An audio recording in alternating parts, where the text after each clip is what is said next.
Hey there YouTube, I'm back with another video, and today I'm going to be talking about my way too early NBA playoff predictions. And now if I exclude your team from the playoffs, or if I don't put them in a high enough position that you think they should be in, please don't get mad at me. I mean, we're like a week into the season now, not even a week yet. So I mean, don't get too mad at me if I exclude your team or don't put them in a very high thing. These are my personal playoff predictions, and since it's so early, most likely these will change. And now this is without any injuries. It's before any injuries happen. Before any big injuries happen, I want to get my predictions out before it gets too far into the season. It's pretty obvious. Now, obviously, there's some obvious teams, but I'm going to be getting into some things that they might surprise you in a few areas. So I mean, without further ado, without rambling on too much, let's go right into this video. Alright, so the first thing we're going to do is dive into the Western Conference. Now, obviously, I'm just going to get through the top two that everybody knows is going to be the top two. Number one, Golden State Warriors, and number two, the Houston Rockets. They're by far the most talented teams. They're by far the best teams in the West, and they're just the most dominant. They're in the Western Conference Finals last year, and I mean, now I'm not saying that's going to be the same matchup, because I don't think Houston's going to make the Western Conference Finals,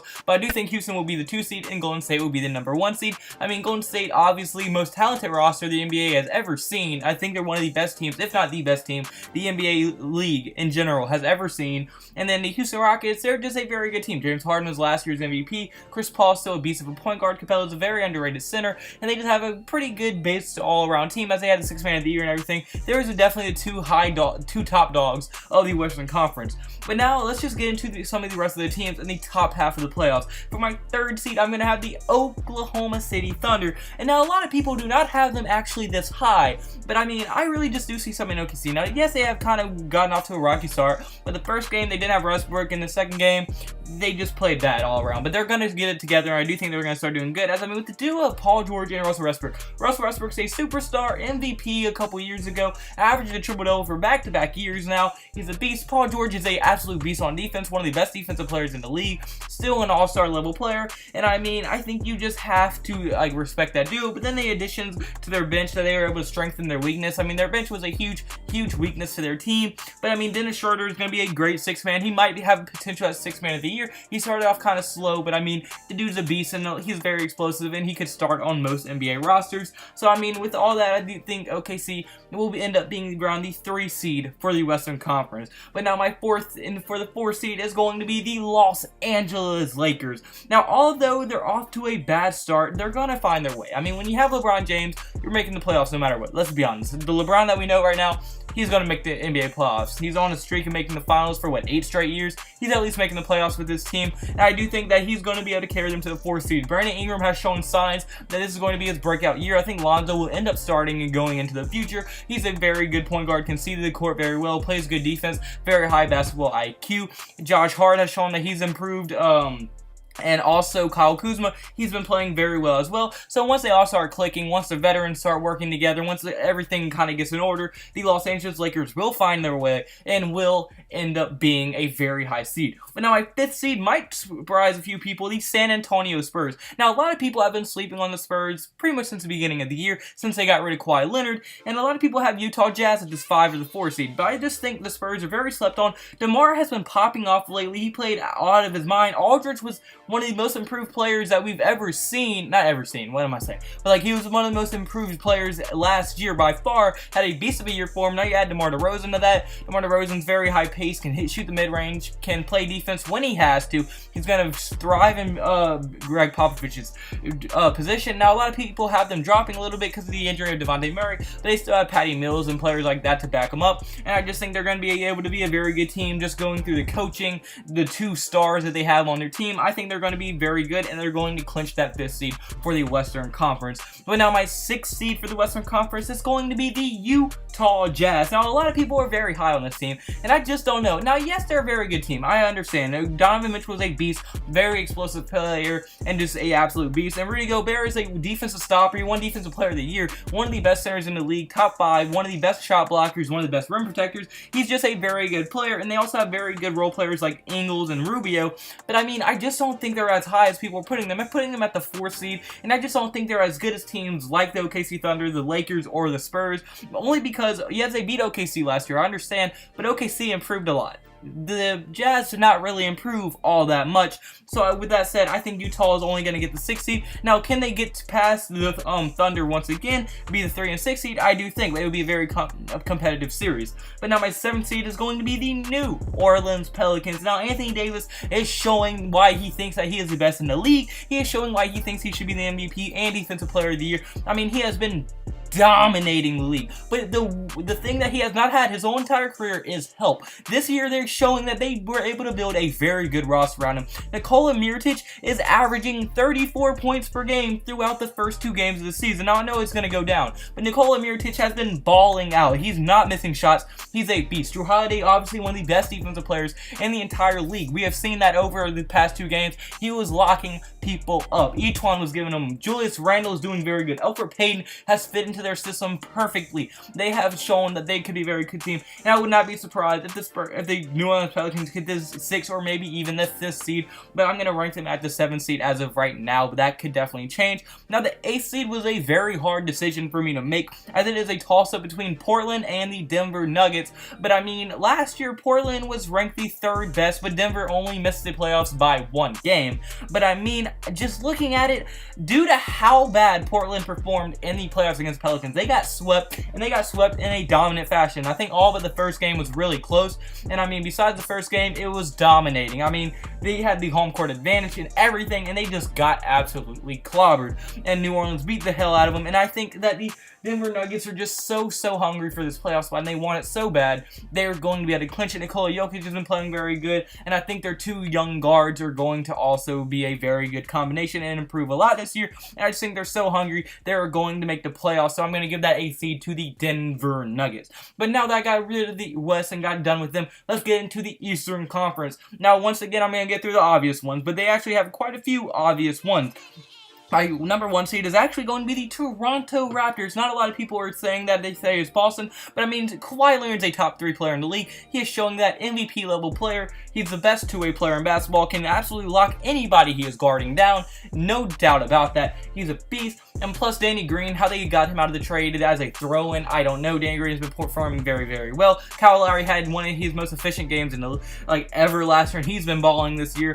Jonas Valanciunas very good. Serge Ibaka very good. They have a very good all-around team, and they also have one of the best benches in the entire league. So when you combine all that, among a top 3 player and a top 20 player in Kyle Lowry, I think you have to give them the number 1 seed. Now you have the Boston Celtics. Now they have probably the 2nd best starting lineup behind the Warriors, as they have a all-star starting lineup. Kyrie Irving, Gordon Hayward, Al Horford, Jason Tatum, Jaylen Brown. Now Jaylen Brown has got off to a very slow start, and I just think that is because there's so much talent on that starting lineup that not everybody can score at will, and he has been off kind of a very rocky start. But besides that, I do think that they're all going to find their way, learn how to play with each other, and Boston has the 2nd best starting lineup, and also they have a very good bench, but I just think that Toronto is better than them just by a little, and I would not be surprised if Boston ends with the number 1 seed, or if Toronto ends with the number 2 seed. I would not be surprised at all, but I think Boston's just a little bit not as good as the Toronto Raptors, and that's why I'm going to give the edge to Toronto. But then my 3rd obvious team is going to be the Philadelphia 76ers. I mean, obviously they probably have the best young duo and the best future young duo in the entire NBA. Ben Simmons is a future superstar. Joel Embiid is already a superstar. Joel Embiid is debatably the best player at the center position. Ben Simmons will probably be one day the best player at the point guard position. I mean, they both have potential. I mean, I know it's way too early to say. They both have potential to be future Hall of Famers, but I just don't think that they're going to be able to beat teams like Toronto or Boston in the playoffs, and that's why I'm giving them the 3 seed, and I don't think they're going to be able to win as many games either without in front of the Boston or Toronto, only because if Ben Simmons has a bad day and they have to rely on Joel Embiid, they lost half of their pretty much firepower, and they have a much less chance to win the game, and vice versa if Embiid's doing bad. But now that's all my obvious teams out of the way. But now I'm going to be going into the Milwaukee Bucks at the 4 seed. Now Milwaukee has shown that they have a very talented roster. They're finally starting to play together. Giannis is obviously a beast. So a lot of people have him as an MVP contender. I don't know about that yet. I do think one day he will get the MVP, but I don't know about it just yet. He's still very young. He's a beast. I mean, Eric Bledsoe is a very underrated starting point guard. I know not a lot of people like him, him, but I actually really like Eric Bledsoe as a point guard. Chris Middleton has been playing out of his mind for them. Malcolm Brogdon is also a great player for him. Brook Lopez was a huge pickup in my opinion, and Giannis is obviously just the beast that he is always going to be. So I mean, they have a very nice lineup all around him, and I really do like what they were able to put around him. And I mean, plus their entire starting lineup is just so good. I really like this Milwaukee Bucks team, and if it wasn't for the Toronto or Boston, I think they would be finals contenders out of the East. But now my 5th seed is going to be the Indiana Pacers, as I mean, Oladipo is proving that he is not a one-year wonder. He has played very well in these past 2 games, and Miles Turner is also still improving, and the rookie Aaron Holiday also has a lot of upside. So I mean, if them 3 can make a very nice trio, plus they also have just all-around great bench and a great team around them, and I do think they're going to be a very hard out in the playoffs, and I do think they're going to get that 5th seed. But now my 6th seed, this kind of is surprising, kind of not, the Washington Wizards. Washington has always been a playoff team for a long time. They're a very good playoff team, but they always get out in the 1st or 2nd round. They just don't have enough talent. But I mean, with the duo of Bradley Beal and John Wall, obviously John Wall is probably a top 5 point guard, very underrated. Bradley Beal, in my opinion, top 10 shooting guard. He's a very good player. And I mean, just with that duo and how good they are, plus Dwight Howard's going to be coming back, and they're going to be very good. Otto Porter's a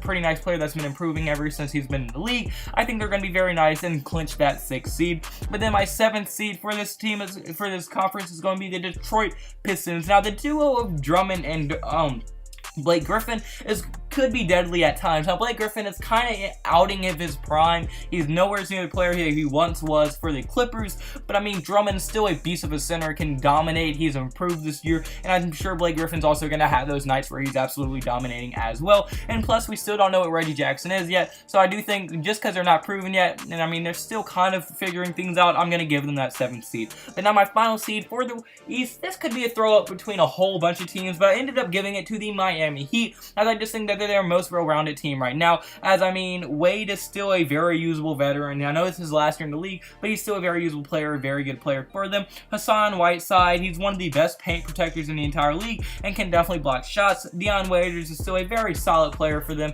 And then Josh Winslow, he's been balling out ever since the season started, and I'm sure that he will be a very nice player to start developing as the season goes on. And I do think that they will clinch that 8th seed.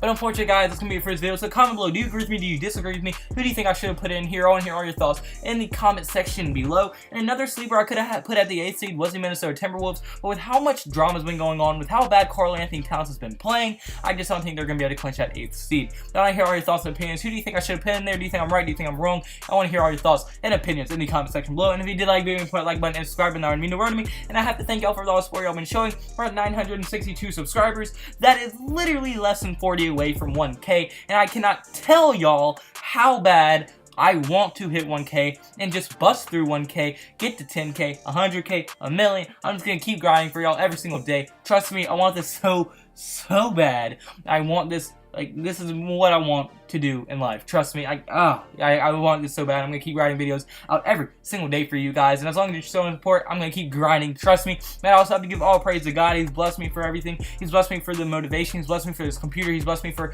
like the people around me to help support me do this. I really just like everything that He's giving me and blessed me with in my life. I'm just taking advantage of and doing what He put me on earth to do. And I mean, obviously, all praise to God, but also I have to thank y'all so much for all the support y'all been showing. Cannot thank y'all enough. But unfortunately, like I said, that's it for this video. So hope you have a blessed day, because I have a blessed day. So you need to have a blessed day. See you tomorrow's video. Goodbye. Boo. Blah, blah, blah, blah.